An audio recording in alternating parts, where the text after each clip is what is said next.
అందరికీ నమస్కారం అండి. మేము మొన్న సోమవారం నాడు వీరుడు పండగ చేసామండి ఇంట్లో. ఇది విభూది బడ్డ అండి. ఈ విభూది బడ్డనే మేము వీరుడని భావిస్తామండి. మొదటగా దీనికి ఆవు పాలతో అభిషేకం చేసి, నీళ్ళతో అభిషేకం చేసి స్వామిని అందంగా అలంకరించుకుంటామండి. వీరుడు పండుగ అంటే ఏం లేదండి, మా కుటుంబంలో మా మరిది గారు చిన్న వయసులో చనిపోయారు. ఆయన వీరుడిగా భావించి మేము ఆయనకి ఇష్టమైనవన్నీ ఒక దక్షిణం పక్క 3 ఆకులు వేసి ఉపహారం పెడతామండి. తనకి ఇష్టమైన స్వీట్స్, చాక్లెట్స్, ఐస్ క్రీమ్ అన్నీ కూడా పెడతామండి. బట్టలు కూడా పెడతాము. ఇంకా ఆ రోజు అన్ని కూరగాయలు వేసి కలగూర వండుతామండి. అన్నం, పప్పు కూడా వండుతాము. వండి దక్షిణం పక్క పెడతామండి 3 ఆకులు వేసి. ముందుగా అయితే మాత్రం చేసుకున్న అన్ని రకాలు కూడా దేవుడి మూలన పెడతామండి.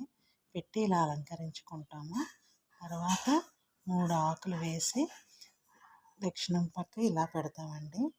పప్పన్నం, కలగూర, పులిహార, పొంగడాలు ఇవన్నీ పెడతామండి. ఇవి ఇక్కడ మా వారు కొబ్బరికాయ కొట్టి సాంబ్రాణి వేస్తున్నారండి. ఆ రోజు అందరూ కూడా మా ఇంటికి వస్తారండి పండగ రోజు. మా ఆడపడుచు గారి ఫ్యామిలీ కూడా వచ్చి చక్కగా దండం పెట్టుకున్నారండి. ఏదో స్వీట్స్ పెడుతున్నారు వాళ్ళు. పండగ చాలా సంతోషంగా జరిగిందండి. హారతి ఇచ్చి స్వామికి దండం పెట్టుకున్నామండి.